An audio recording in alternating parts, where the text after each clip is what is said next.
to MANO 360. Friends, நம்ம இன்னைக்கு வந்து வடை போட்டு காரக்குழம்பு எப்படி செய்யறதுன்னு பார்க்கலாம்.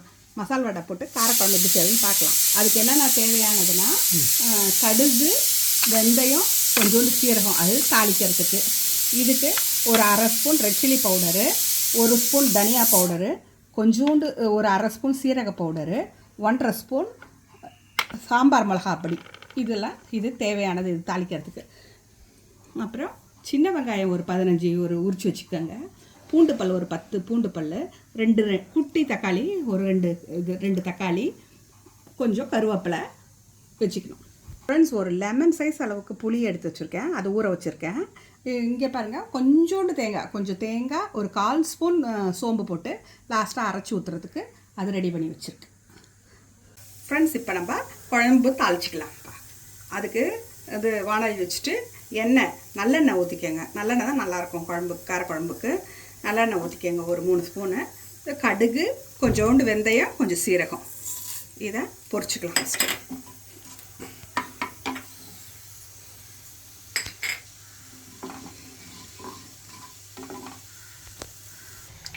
இப்போ கொஞ்சம் பெருங்காயம், அந்த பொரிஞ்சோன்னா கொஞ்சம் பெருங்காயம் போட்டுக்கோங்க நல்லா. இப்போ கொஞ்சம் பூண்டு பல்லும் கருவேப்பிலையும் போட்டுக்கலாம் ஃபஸ்ட்டு.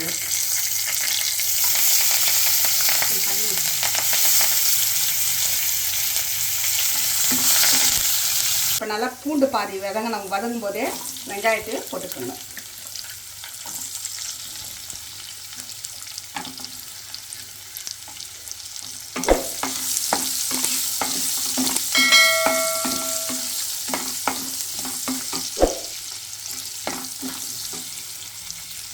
இப்போ இந்த வெங்காயம் வதங்கிறதுக்கு வேண்டிய உப்பு போட்டுக்கோங்க. கொஞ்சம் போட்டுக்கிட்டா போதும், அதுக்கப்புறமா நம்ம போட்டுக்கலாம்.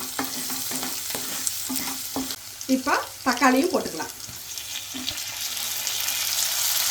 2 குட்டி தக்காளி போட்டுருக்கேன்.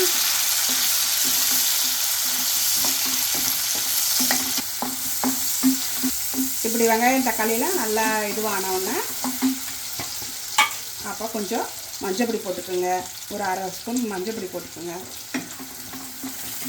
வதங்கின உடனே சில்லி பவுடர் ஒரு அரை ஸ்பூனு, தனியா பவுடர் 1 ஸ்பூனு.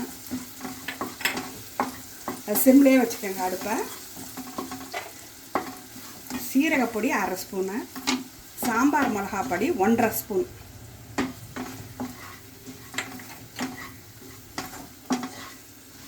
வீட்டில் பொடி வீட்டில் அரைச்ச பொடி இருக்கும் இல்லையா, அந்த பொடி தான் 1.5 ஸ்பூன் போட்டுக்கலாம். சாம்பார் கொஞ்சம் தண்ணி சேர்த்துக்கலாம். கொஞ்சம் தண்ணியில் இது கொஞ்சம் ஒரு 1 நிமிஷம் 2 நிமிஷம் இது கொதிக்கணும். அந்த பச்சை வாசனை மிளகாப்பொடி வாசனைலாம் போகிறதுக்காக. ஒரு லெமன் சைஸ் புளி அதை கரைச்சி வச்சுருக்கேங்க, அதை கொட்டிக்கலாம்.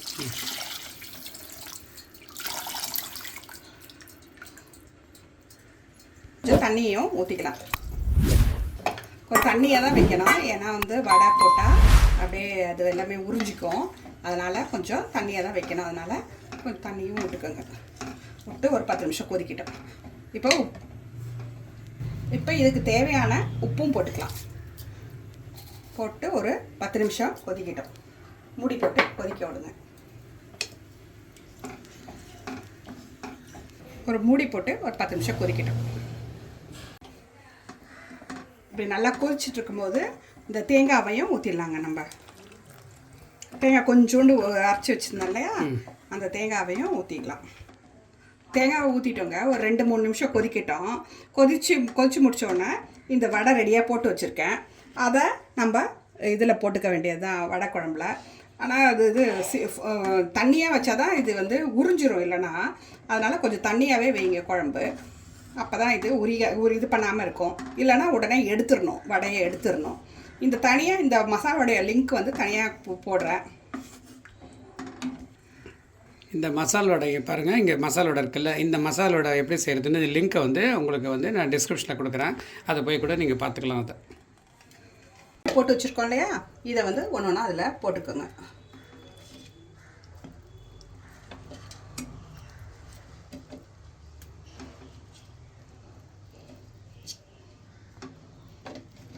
வச்சிச்சு இந்த அளவுக்கு இருந்தால் போதும், இறக்கிடலாம். ஏன்னா வந்து ரொம்ப இது திக்காயிடுச்சுன்னா அந்த வடை உறிஞ்சிரும், குழம்பே இருக்காது. அதனால இப்போ நீங்கள் ஆஃப் பண்ணிடுங்க. இப்போ கருவேப்பிலையும் கொத்தமல்லியும் போட்டுக்கலாம்.